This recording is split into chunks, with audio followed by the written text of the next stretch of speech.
Hello everyone, मी रेहान शेख तुम्हा सर्वांचं स्वागत करतो आजच्या व्हिडिओमध्ये. आज आपण बघत आहोत पेअर ऑफ स्ट्रेट लाईन. तुम्ही 11वी मध्ये ऑलरेडी स्ट्रेट लाईन नावाचा एक चॅप्टर बघितलेला आहे, त्याचाच हा पुढचा पार्ट आहे. ठीक आहे, तर सगळ्यात पहिल्यांदा जे आपण 11वी मध्ये शिकलेलो आहोत तेच अगोदर रिवाइज करून घेऊया. तुम्ही 11वी मध्ये बघितलं असं स्लोप ऑफ लाईन, परपेंडिक्युलर लाईनचा स्लोप, पॅरलल लाईनचा स्लोप, त्याच्यानंतर अँगल बिटवीन लाईन्स. ठीक आहे, हा पण पॉईंट तुम्ही 11वी मध्ये बघितलाय. तर स्लोप ऑफ लाईन काय असतं? हे कॉर्डिनेट ऍक्सिस आहे, ही एक लाईन आहे, ह्याचा जो अँगल किती येणार, थिटा तयार होणार. मग ही जी लाईन आहे ह्याचा स्लोप काय असणार? Tan theta. ठीक आहे, म्हणजे आपल्याला जर एका लाईनचा अँगल माहित असेल कशासोबत, पॉझिटिव्ह एक्स ऍक्सिस सोबत, तर त्याचा स्लोप काय असणार? Tan theta. समजा ह्या दोन, ही जी लाईन आहे ह्याचे आपल्याला दोन कोऑर्डिनेट्स माहित असतील. समजा हे x1 y1 असेल आणि हा असेल x2 y2. तर आपण स्लोप कसा काढणार? m equals to y2 minus y1 upon x2 minus x1. हे तुम्ही 11वी मध्ये शिकलेला आहे. त्याच्यानंतर काय, परपेंडिक्युलर लाईन्स आणि पॅरलल लाईन्स. तर सगळ्यात पहिल्यांदा पॅरलल लाईनचे स्लोप कसे असतात? सेम असतात. म्हणजे बघा, ही एक लाईन आहे, आता समजा ह्याला ही लाईन पॅरलल असेल, ही जी लाईन अँगल तयार करते थिटा, तेवढाच अँगल ही लाईन तयार करणार थिटा. त्याच्यामुळे ह्या दोन लाईनचे स्लोप काय झाले? इक्वल झाले. मग आपण काय म्हणू शकतो? For parallel lines slopes are equal. म्हणजेच काय, m1 इक्वल्स टू m2. ठीक आहे, आणि परपेंडिक्युलर लाईन मध्ये काही रिलेशन असतं त्यांच्या स्लोप्स मध्ये. फॉर परपेंडिक्युलर लाईन्स स्लोप कसे असतात? एकमेकांच्या नेगेटिव्ह इनव्हर्स मध्ये असतात. म्हणजेच कसे स्लोप्स आर, म्हणजे m1 into m2 equals to -1. म्हणजेच m1 equals to -1 upon m2. ठीक आहे, त्याच्यानंतर काय, अँगल बिटवीन लाईन्स. हा पण पॉईंट तुम्ही 11वी शिकलेला आहे. ह्या दोन लाईन्स असतील, ही असेल L1, ही असेल L2. ह्याचा स्लोप होणार m1, ह्याचा स्लोप होणार m2. मग टॅन अँगलचा फॉर्म्युला काय असणार? Tan theta equals to mod मध्ये m1 minus m2 upon 1 plus m1 m2. ठीक आहे, हे तुम्ही ऑलरेडी शिकलेला आहात. त्याच्यानंतर पुढे काय, equation of lines in different forms. सगळ्यात पहिल्यांदा फॉर्म काय, स्लोप पॉईंट फॉर्म.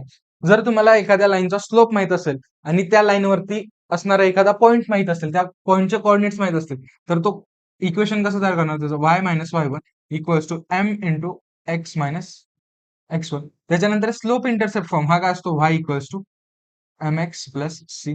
त्याच्यानंतर two point form y minus y1 upon y2 minus y1 equals to x minus x1 upon x2 minus x1. ह्याच्यामध्ये y आणि x हे दोन unknown आहेत. आपल्याला x1 y1 माहिती आणि x2 y2 सुद्धा माहिती आहेत. डबल इंटरसेप्ट फॉर्म काय असणार? x upon a plus y upon b equals to 1. Normal form काय असतो? x cos alpha plus y sine alpha equals to p. p म्हणजे काय असतं? Perpendicular distance. आणि शेवटचा फॉर्म कोणता आहे? जनरल. जनरल म्हणजे काय? ax plus by plus c equals to 0.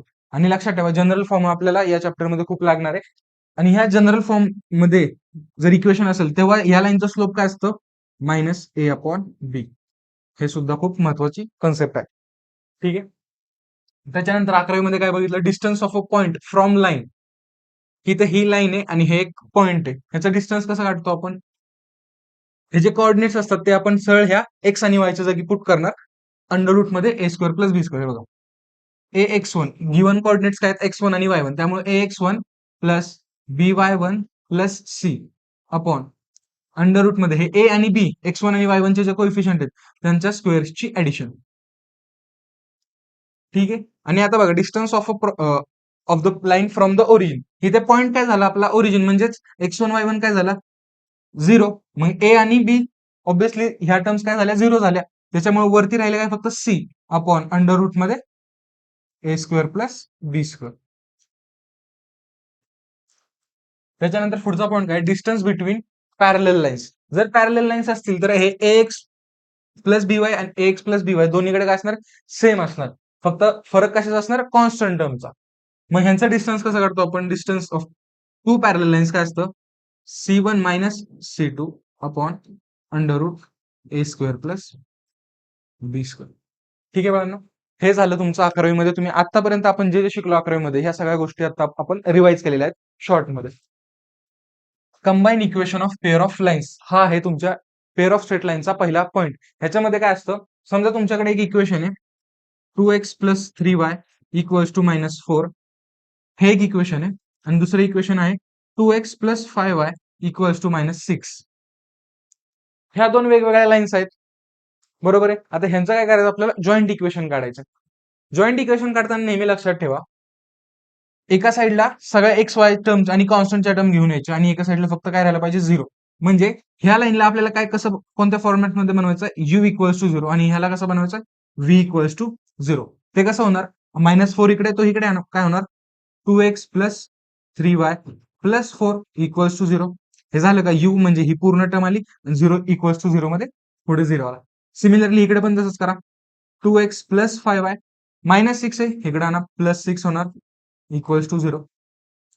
ह्यांना आपण अगोदर काय केलं, u इक्वल्स टू 0 आणि v इक्वल्स टू 0 या फॉर्मॅटमध्ये कन्वर्ट करून घेतलं. आता पुढे काय, फक्त ह्या दोघांचं मल्टिप्लिकेशन करायचं. म्हणजे काय, u into v equals to 0. एवढं केलं की तुम्हाला तुमचा आन्सर भेटणार. आता त्यांनी आपल्याला दिलेला गिव्हन क्वेश्चन आहे तो आपण सॉल्व्ह करू. काय क्वेश्चन दिलाय, find the combine equation of line. हे एक लाईनचं इक्वेशन आहे, x plus y minus 2 equals to 0 आणि 2x minus y plus 2 equals to 0. ह्याच्यामध्ये त्यांनी ऑलरेडी सगळ्या टर्म्स एका साईडला घेऊन आलेले आहेत, त्यामुळं डायरेक्ट आपण ह्याला प्रोडक्ट घेऊया. तो काय असणार, x plus y minus 2 into 2x minus y plus 2 equals to 0. आता गुणाकार करा जसं आपण नॉर्मल करतो तसं, x न 2x ला करा, काय येणार, 2x square plus minus x Y पुढे आलं प्लस 2x. आता ह्या y न इकडे करा, plus 2xy minus Y square plus 2y. आता हे -2 न इकडे मल्टिप्लाय करा, हे काय येणार, -4x plus 4y sorry plus 2y आणि शेवटचं आलं -4 इक्वल्स टू 0. आता ह्याला सिम्प्लिफाय करा, एक्स स्क्वेअरची एकच टर्म आहे, एक्स स्क्वेअर. एक्स वायच्या दोन टर्म आहेत बघा इथं, -xy आणि 2xy. हे काय होणार, प्लस xy. पुन्हा वाय स्क्वेअरची टर्म ऍडजस्ट करा, एकच टर्म आहे वाय स्क्वेअर. एक्सची इथं एक टर्म आहे, इथं एक टर्म आहे, -4x प्लस 2x म्हणजे काय होणार आहे, -2x. आता वायच्या टर्म्स बघा इथं, 2y प्लस 2y, हे काय झालं, प्लस 4y -4 इक्वल्स टू 0. हे काय झालं आपलं याचं जॉईंट इक्वेशन. ठीक आहे बाळांनो, आता पुढचा क्वेश्चन बघूया. पुढे पॉईंट काय दिला त्यांनी, होमोजिनियस इक्वेशन ऑफ डिग्री 2 हा एक पॉईंट आहे. पण त्याच्या अगोदर आपल्याला माहित पाहिजे की आपण डिग्री कशाला म्हणतो आणि होमोजिनियस इक्वेशन म्हणजे काय. इथं डेफिनेशन दिलेत बघा, डिग्री म्हणजे काय, sum of all indices of all variables in term. ठीक आहे, तुम्हाला डायरेक्ट एक्सप्लेन करतो. आता बघा, एक इक्वेशन आहे 3x square plus 2xy plus 4y square equals to 0. हे आपल्याकडे काय, एक जॉईंट इक्वेशन आहे, बरोबर आहे. आता ह्याच्यामध्ये मला डिग्री फाइंड करायची, तर काय बघायचं, मला एक्सच्या पॉवर मध्ये काय 2 आहे, म्हणजे ह्या टर्मची डिग्री काय झाली 2. आता इथं एक्सच्या पॉवर मध्ये काय 1 आहे आणि वायच्या पॉवर मध्ये काय सुद्धा 1 आहे. मग मी जेव्हा ह्या दोन पॉवरची ऍडिशन करणार, ती काय बनणार, ह्या पूर्ण टर्मची डिग्री, म्हणजे 1 प्लस 1 काय आली 2. इथे डिग्री काय येणार, पुन्हा वाय स्क्वेअर म्हणल्यावर 2 डिग्री आली. आता पुढचा पॉईंट काय, homogeneous equation. An equation in which the degree of every term is same is called as homogeneous equation. जर तुम्ही वरचं इक्वेशन बघितलं तर ह्याच्यामध्ये सगळ्यांच्या डिग्री काय सेम आहेत, म्हणजे ह्याची पण डिग्री 2 आहे, ह्याची पण डिग्री 2 आहे, ह्याची पण डिग्री 2 आहे. याचाच अर्थ हे कोणत्या टाइपचं इक्वेशन आहे, होमोजिनियस इक्वेशन इन डिग्री काय 2. ठीक आहे, पुढे पॉईंट काय बघा, थेरम एक, ह्याच्यामध्ये काय दिलेलं आहे, आपल्याला जॉईंट इक्वेशन काढायचं कशाचं, of lines passing through origin. हे बघा, ही आपली L1 असेल, ही आपली L1 असेल, ही आपली L2 असेल. तर L1 चं इक्वेशन काय तयार होणार, a1x plus b1y equals to 0. आणि L2 चं इक्वेशन काय तयार होणार, a2x plus b2y equals to 0. आपल्याला माहिती आहे, जर आपल्याकडे दोन नॉर्मल इक्वेशन असेल, जनरल फॉर्म मध्ये इक्वेशन आहे, तर आपण यांचा फक्त काय करायचा, गुणाकार करायचा. हे ऑलरेडी u इक्वल्स टू 0 आणि v इक्वल्स टू 0 च्या फॉर्म मध्ये दिलेले आहेत. त्यांचा गुणाकार केला की आपल्याला काय भेटणार, जॉईंट इक्वेशन. तर ते करूया, आणि ते पहिले इक्वेशन लिहितो, a1x plus b1y into a2x plus b2y equals to 0. First टर्मला मल्टिप्लाय करा, काय होणार a1 a2x square plus first टर्मला पुढच्या टर्मला मल्टिप्लाय करा a1 b2 xy plus b1 a2 xy plus b1 b2 y square equals to 0. आता बघा, मी ह्या x स्क्वेअरचा coefficient याला काय म्हणतो, ए मानतो. मग हे काय होणार ए एक्स स्क्वेअर प्लस हे एक्स वाय चा कोइफिशियंट त्याला मी एच मानतो. मग इथं काय होणार 2h एक्स वाय प्लस हे जे वाय स्क्वेअरचा कोइफिशियंट त्याला मी टोटलला बी मानतो. मग हे काय होणार बी वाय स्क्वेअर इक्वल्स टू 0. हेच आहे आपलं homogeneous equation of two lines, homogeneous equation of joint equation of two lines passing through origin. म्हणजे जेव्हा लाईन्स अशा असतील, जेव्हा त्या ओरिजिन मधनं पास होतील, तेव्हा त्यांचं जॉईंट इक्वेशन तुम्हाला या फॉर्मॅटमध्ये भेटणार. ह्याच्यामध्ये एक्स वाय आपलं एक्स ची टर्म नाहीये, वाय ची टर्म नाहीये आणि कॉन्स्टंट नाहीये. याचाच अर्थ हे काय, या कशा लाईन्स आहेत, या ओरिजिन मधनं पास होणाऱ्या लाईन्स आहेत. हे लक्षात ठेवायचं. इथं पण दिलेलं बघा a x square plus 2hxy plus b y square equals to 0. आता जर तुम्ही नीट बघितलं, पुढचा प्रश्न काय, find the combine equation of following pair of lines passing through 2 and 3 and parallel to coordinate axis. म्हणजे आपण एक जर ग्राफ वरती काढायचा प्रयत्न केला तर हे कसं असणार 1 2 3 1 2 3 2,3 म्हणजे हा इथे कुठेतरी पॉईंट आला. अँड म्हणजे अशा दोन लाईन्स आहेत ज्या या पॉईंट मधनं पास होतात आणि पॅरलल टू कोऑर्डिनेट ऍक्सिस आहेत. कोऑर्डिनेट ऍक्सिस म्हणजे आपल्या एक्स आणि वाय ला पॅरलल आहेत. याचाच अर्थ एक लाईन आपली अशी असणार जी या पॉईंट मधनं पास होते आणि एक लाईन आपली अशी असणार जी या वाय ऍक्सिसला पॅरलल आहे. ठीक आहे, म्हणजे आपल्याला काय काढायचं, याच कंबाईन इक्वेशन काढायचं. मग ते कसं काढणार आपल्याला, तुम्ही 9वी मध्ये शिकलेलं आहे बरोबर आहे का नाही, इक्वेशन ऑफ पॅरलल लाईन्स कसं असतो. आता जर आपलं लाईन एक्स ऍक्सिसला पॅरलल आहे तर तिचं इक्वेशन कसं बनतं, वाय इक्वल्स टू समथिंग, बरोबर आहे का नाही. कारण की ती एक्स ऍक्सिसला पॅरलल आहे, याचा अर्थ ती एक्स मध्ये काय असते 0 असते. हा पॉईंट काय 2,3 एक्स ऍक्सिसला पॅरलल म्हणजे ही लाईन. मग त्याचं इक्वेशन कसं बनणार, वाय इक्वल्स टू 3. कारण की वाय एक्स काय होणार इथनं 0. मग ह्या लाईनला मी काय म्हणू शकतो, वाय -3 इक्वल्स टू 0. ही माझी पहिली लाईन झाली. दुसरी लाईन कोणती, ही वाली. हिचं इक्वेशन कसं बनणार, एक्स इक्वल्स टू 2 म्हणजेच एक्स -2 इक्वल्स टू 0. हे आहे दुसऱ्या लाईनचं इक्वेशन. ह्या दोन्ही लाईनला आपण u इक्वल्स टू 0 आणि v इक्वल्स टू 0 ह्याच्यामध्ये ऑलरेडी लिहिलेले. याचाच अर्थ ह्या दोघांचं आता काय करायचं, फक्त आपल्याला प्रोडक्ट करायचं आणि त्याच्यानंतर आपल्याला आपलं फायनल आन्सर भेटणार आहे. मग पहिले इक्वेशन काय, y -3 into x -2 equals to 0. आता गुणाकार करा, सोपं आहे. एक पहिल्या टर्मचं काय होणार एक्स वाय, दुसरं काय होणार -2y, पुढं काय होणार -3 नाही याला -3x, पुढं काय होणार +6 इक्वल्स टू 0. हे आहे आपलं जॉईंट इक्वेशन. ठीक आहे, हेच आहे त्याचं फायनल आन्सर. पुढे काय दिलंय, find the combine equation of following pair of line passing through, पुन्हा एक पॉईंट दिलेला आहे with and perpendicular to this lines. ठीक आहे, आता पुन्हा आपण ग्राफ न समजूया. हा तुमचा 2,3 हा पॉइंट आहे. त्यांनी काय सांगितलंय, अशा दोन लाईन्सचं जॉईंट इक्वेशन करा ज्या ह्या पॉइंट मधनं पास होत आहेत आणि या लाईन्सला परपेंडिक्युलर आहेत. म्हणजे बघा, ह्या लाईन्स आपल्याला माहिती आहेत का कशा दिसतात. जर मी यांना काढायचं म्हटलं, समजा मी ही एक लाईन अशी काढतो आणि एक लाईन अशी काढतो. ठीक आहे, जर मी ह्याला L1 म्हटलं, ह्याला L2 म्हटलं. ठीक आहे, हे काय L1 आणि L2 मी इथं लिहून देतो. समजा ही L1 असेल, ही L2 असेल. ठीक आहे, आपण अॅक्युरेट काढत नाही, आपण फक्त क्वेश्चन सॉल्व्ह समजण्यापुरती बघतोय. आता ह्या ज्या दोन लाईन्सला आहेत ना, त्या आपल्याला ज्या लाईन्सचं इक्वेशन काढायचं त्या परपेंडिक्युलर आहेत. म्हणजे कशा, हे बघा, आणि त्या पास कुठून होतात ह्या लाईन मध्ये. म्हणजे ही एक लाईन अशी असेल, ही एक लाईन असेल. कळालं, म्हणजे ज्या ग्रीन मार्क्स मध्ये काढलेल्या लाईन्स आहेत ना, त्याचं आपल्याला काय करायचंय, जॉईंट इक्वेशन काढायचंय. आणि विचार परपेंडिक्युलर टू ह्या L1 आणि L2, आणि L1 आणि L2 काय आपल्याला गिव्हन आहे. ठीक आहे, मग कसं काढणार आपण, त्यासाठी आपण लाईन्सचे इक्वेशन्स बघितले. कोणते फॉर्म, जर आपल्याला ह्या लाईनचा स्लोप कळाला, ग्रीनवाल्या ज्या दोन लाईन्स आपल्याला काढायच्या, तर आपल्याकडे स्लोप आहे पॉईंट आहे. स्लोप पॉईंट फॉर्मनं आपण इक्वेशन तयार करणार आणि त्याच्यानंतर त्यांचं प्रोडक्ट करणार. ठीक आहे. मग आपण L1 चा स्लोप काढू. L1 काय आपल्याकडे 3x plus 2y minus 1 equals to 0. मग याचा M1 काय होणार? बघितलंय मायनस a बाय b म्हणजेच मायनस 3/2. आणि L2 काय x minus 3y plus 2 equals to 0. मग याचा स्लोप काय होणार? मायनस a बाय b म्हणजे मायनस 1 अपॉन मायनस 3 म्हणजेच काय होणार? 1/3. आता जी गिवन लाईन्स काढायच्या त्यांना मी L3 म्हणतो आणि एका लाईनला म्हणतो L4 म्हणतो. ठीक आहे. मला L4 चा स्लोप कशावरनं भेटणार आहे? L1 वरनं. म्हणजे मला L4 काय भेटणार?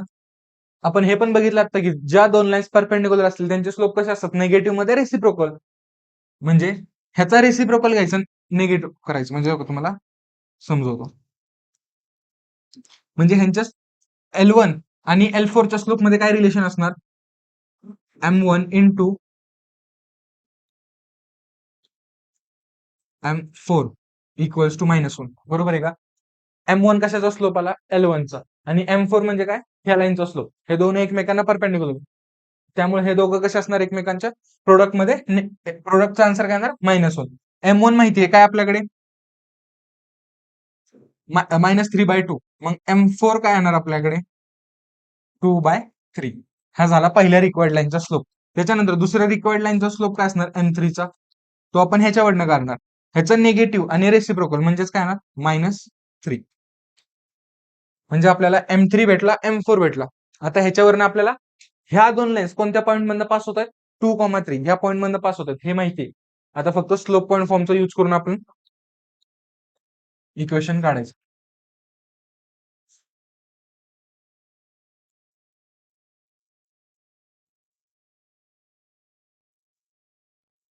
ठीक आहे. आता M4 माहिती आहे काय आपल्याला? 2/3. तर L4 चं इक्वेशन कसं येणार? स्लोप पॉईंट फॉर्म काय असतो? y minus y1. y1 काय असणार? 3 इक्वल्स टू m काय इथनं आला? 2/3 इंटू x मायनस x1 काय आला? 2. आता हे सॉल्व्ह करा. हे काय येणार? ह्या 3 ला इकडे मल्टिप्लाय करा म्हणजे 3y minus 9 equals to 2x minus 4. आता सगळ्या टर्म एका साईडला घेऊन या. मग हे काय झालं? 2x minus 4 minus 3y plus 9 equals to 0. मग हे काय झालं? 2x minus 3y plus 5 equals to 0. हे काय झालं आपलं एक इक्वेशन, पहिलं इक्वेशन. आता दुसरं इक्वेशन कशाचं? L3 चं काढायचं. L3 चं इक्वेशन कसं काढणार? सेम. y मायनस पॉईंट कोणता राहणार? तोच. y मायनस y1 म्हणजे 3. फक्त इथे चेंज काय होणार? स्लोप. स्लोप काय आला इथनं? -3. x मायनस x1 काय? पुन्हा 2. मग हे काय होणार? y minus 3 equals to -3x plus 6. म्हणजे आता ह्या इकडे घेऊन या. 3x minus 6 plus y minus 3 equals to 0. हे काय येणार? 3x plus y minus 9 equals to 0. हे आलं आपलं दुसरं इक्वेशन. तर दोन इक्वेशन भेटले. आता हे आपण u इक्वल्स टू 0 आणि v इक्वल्स टू 0 या फॉर्मॅटमध्ये लिहिलेले आहेत. ह्यांचाच फक्त काय करायचं आता? प्रोडक्ट करायचं आणि मग त्याच्यानंतर आपल्याला आपलं आन्सर भेटणार. ठीक आहे. पहिले लाईन काय? 2x minus 3y plus 5 into दुसऱ्या लाईनचं इक्वेशन काय आलं इथनं? 3x प्लस y -9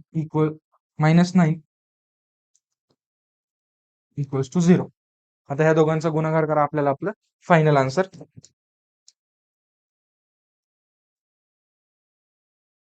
भेटून जाईल.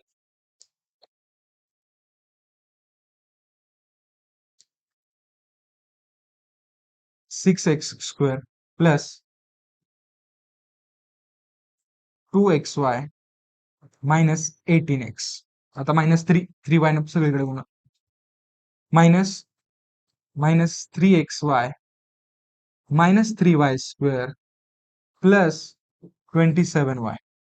आता +5 न पुन्हा सगळीकडे मल्टिप्लाय करा. Plus 15x plus 5y minus 45 equals to 0. आता याला सिम्प्लिफाय करा. हे एक्स एक्स स्क्वेअरची एकच टर्म आहे, त्याला तसंच लिहिलं. एक्स वायच्या दोन टर्म आहेत, 2xy आणि -3xy. म्हणजे हे काय जाणार? Minus x Y. वाय स्क्वेअरची पण एकच टर्म आहे, -3y². एक्सची इथं एक टर्म आहे आणि इथं एक टर्म आहे, 27 - 18 हे झालं प्लस 9x. त्याच्यानंतर आता राहिले काय फक्त y.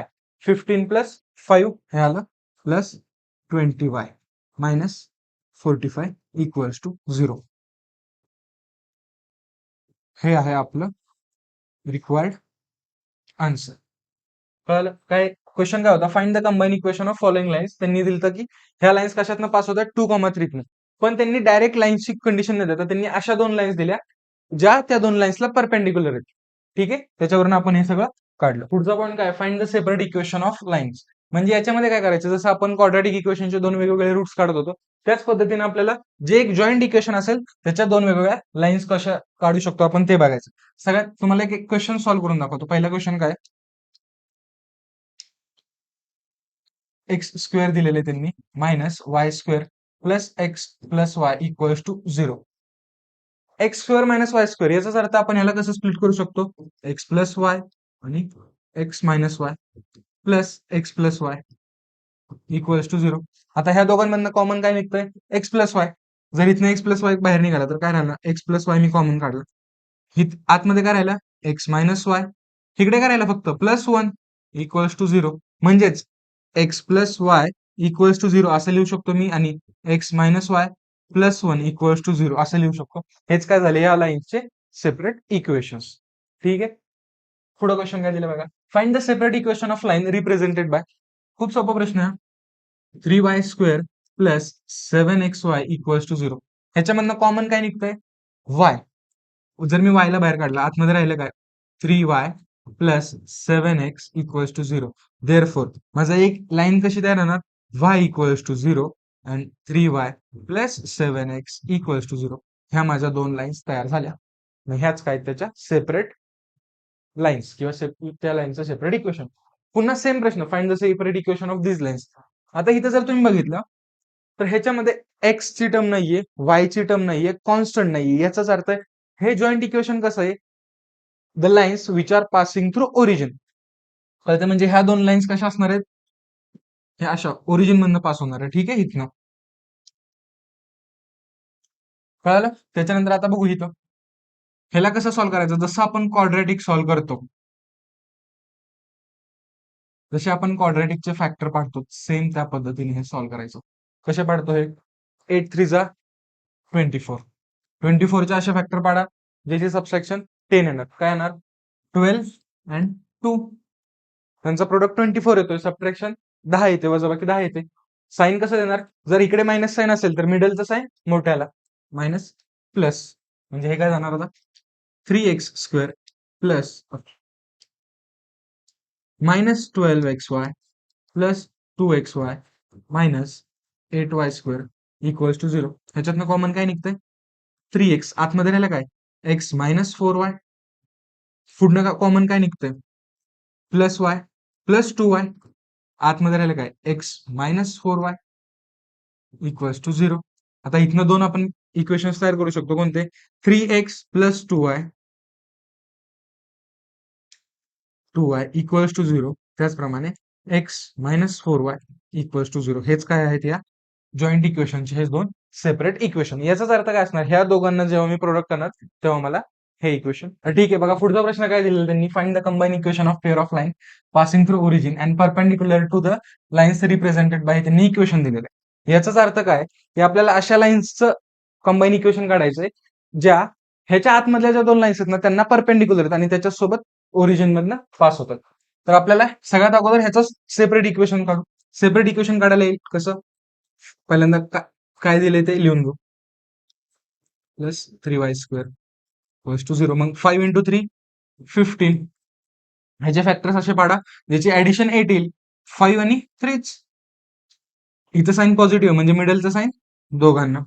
म्हणजे इथं काय येणार, 5x² - 5xy - 3xy + 3y². आता इथनं कॉमन काय निघतंय, 5x. आतमध्ये राहिलं काय, x - y. कॉमन काय निघतंय, -3y. आतमध्ये राहिलं काय, x - y इक्वल्स टू 0. आता बघा इथनं दोन इक्वेशन तयार झाले कोणते 5x minus 3y equals to 0 and x minus y equals to 0. आता बघा ही माझी L1 आहे, ही माझी L2 आहे. ठीक आहे. जर माझी L1 ही L3 ला परपेंडिक्युलर असेल, L1 आणि L3 परपेंडिक्युलर असतील, तर यांच्या स्लोप्स मध्ये रिलेशन काय असणार? ही L1 आहे आणि ही L3 आहे. तर ह्यांचा स्लोप काय असणार? M1 into M3 equals to -1. हे सगळ्यांना माहिती आहे. तर जर आपल्याला ते रिलेशन काढायचं असेल तर सगळ्यात अगोदर ह्याचा स्लोप काढावा लागेल. ह्याचा स्लोप काय असणार? M1 काय असणार? -a/b म्हणजे -5/-3 म्हणजे हे काय झालं 5/3. सिमिलरली L2 साठी L2 चा स्लोप काय येणार? M2 -a/b म्हणजे -1 अपॉन -1 म्हणजेच +1. ठीक आहे. त्याच्यानंतर आता L3 परपेंडिक्युलर कशाला सांगितली मी? L1 परपेंडिक्युलर कशाला आहे? L3 ला आहे. मग माझा M3 काय येणार? ह्याचा उलटा आणि रेसिप्रोकल -3/5. सिमिलरली M4 काय येणार? -1. हे कळालं? आता आपल्याला आपल्याला ज्या दोन लाईन्स काढायच्या होत्या त्याचे स्लोप्स भेटले काय? -3/5 आणि -1. आता ह्याचाच यूज करून आपण काय काढणार? त्या दोन लाईन्सचं सेपरेट इक्वेशन. सेपरेट इक्वेशन कसं काढणार? स्लोप आहे आणि आपल्याला पॉईंट पण आहे कोणता? ओरिजिन म्हणजे 0,0. तर स्लोप पॉईंट फॉर्म काय सांगतो? L3 साठी काय असणार? y-y1 equals to m into x minus x1. x1 आणि y1 काय झाले? 0 झाले का? ओरिजिन मधनं लाईन पास होतं. त्याच्यामुळे y इक्वल्स टू L3 चा स्लोप काय? -3/5 इंटू x म्हणजेच हे काय झालं? 5y इक्वल्स टू -3x म्हणजेच 3x plus 5y equals to 0. हे माझं पहिलं इक्वेशन. ज्या दोन लाईन्सचं मला जॉईंट इक्वेशन काढायचं ना त्यातल्या पहिल्या लाईनचं हे इक्वेशन आहे. आता दुसरं इक्वेशन कसं काढणार? सिमिलरली L4 काढायचं मला. स्लोप पॉईंट फॉर्म काय? y-y1 equals to m into x minus x1. x1 आणि y1 तर ऑलरेडी काय 0 आहे त्याच्यामुळे ते नाही लिहिले तरी चालतील. मग y इक्वल्स टू स्लोप काय? -1 x म्हणजेच हे काय झालं आता? -x तिकडे होता तो इकडे आला x plus y equals to 0. हे माझं दुसरं इक्वेशन. आता 1 आणि 2 चा यूज करून मला काय काढायचंय? Joint equation. हे u equals to 0, v equals to 0. Joint equation काय असतं? u into v equals to 0. म्हणजे मला फक्त ह्या दोघांचा काय करायचं आहे? गुणाकार करायचा आहे. 3x plus 5y into x plus y. आता गुणाकार करा फक्त काय ना 3x² प्लस 3xy 5y ने मल्टिप्लाय करा काय होणार? Plus 5xy plus 5y² equals to 0. हे काय होणार आता? 3x² 3xy plus 5xy plus 8xy plus 5y². हे आलं आपलं फायनल आन्सर हे आलं. ठीक आहे. जर बोर्डाच्या परीक्षेमध्ये आलं तर तुम्हाला ह्या सगळ्या स्टेप्स कराव्या लागणार. ठीक आहे. बोर्डाच्या परीक्षेमध्ये तुम्हाला शॉर्टकटनं सॉल्व्ह करून चालणार नाही. पण सीईटीत जर आलं तर कसं सॉल्व्ह करायचं? जे तुम्हाला इक्वेशन दिलेले पण काय सीईटीत आलं तर लक्षात ठेवा की कंडिशन ही जी आहे तीच पाहिजे. काय? की passing through origin and perpendicular to joint equation दिलेलं असेल तर त्याचा आन्सर कसं काढायचं? जे गिव्हन जॉईंट इक्वेशन दिलेलं आहे ना त्याचे जे x² आणि y² जे कोइफिशियंट आहेत त्यांना काय करायचं? इंटरचेंज करा. जर मी इंटरचेंज केले बघा गिव्हन दिलेलं मी अगोदर लिहून घेतो. गिव्हन काय दिले त्यांनी? 5x² minus 8xy plus 3y² equals to 0. हे माझं काय? गिव्हन आहे. आता मला शॉर्टकट कसा सीईटी साठी x² आणि y² चे कोइफिशियंट इंटरचेंज करा. मग काय होणार? 3y² प्लस आपलं सॉरी 3x² प्लस 5y² आणि जी मिडलची टर्म आहे XY वाली त्याचं काय करायचं? फक्त साइन चेंज करा. Plus 8xy. बघा हे आन्सर आणि हे आन्सर मॅच होतोय. बोर्डाच्या परीक्षेत आलं तर हे सगळ्या गोष्टी करायच्या. सीईटीत आलं डायरेक्ट x² आणि y² चे कोइफिशियंट इंटरचेंज करायचे आणि मिडलची टर्म असेल त्याचं फक्त साइन चेंज करायचं. ठीक आहे. पुढचा प्रश्न बघा आता. पुढचा प्रश्न काय? Find the combine equation of pair of line passing through origin and perpendicular to the line. ठीक आहे. मी तुम्हाला म्हणतो होमवर्क साठी तुम्ही ना जो बोर्डाच्या मेथडने आपण अगोदर सॉल्व्ह केलं की ह्याचे सेपरेट इक्वेशन्स काढा, स्लोप्स काढा, मग त्याच्यावरनं जे रिक्वायर्ड लाईनचे स्लोप्स आहेत ते काढा, मग स्लोप पॉईंट फॉर्म यूज करून इक्वेशन्स काढा आणि मग त्याचा प्रोडक्ट करा. तुम्ही असं करा. पण याचा सीईटी मध्ये जर हा प्रश्न आला तर तुम्ही काय करणार? आपल्याला माहिती आहे आता काय करायचंय. पहिलं गिव्हन इक्वेशन लिहा इक्वल्स टू 0. एक्स स्क्वेअर आणि वाय स्क्वेअरचे कोएफिशियंट इंटरचेंज करायचे. एक्स स्क्वेअरचा कोएफिशियंट काय 3 आहे, वाय स्क्वेअरचा कोएफिशियंट काय नाहीये, याचा अर्थ काय 0 आहे. मग एक्स स्क्वेअर आणि वाय स्क्वेअरचे कोएफिशियंट इंटरचेंज करायचे म्हणजेच काय करणार, वाय स्क्वेअरचा काय 0 आहे. ठीक आहे, मी इथं लिहितो तसं प्लस 0 y² इक्वल्स टू 0. ठीक आहे, x square Y square interchange करा, काय होणार 0x² plus 3y² equals to 0 आणि मिडलचं साईन चेंज करा प्लस 4xy.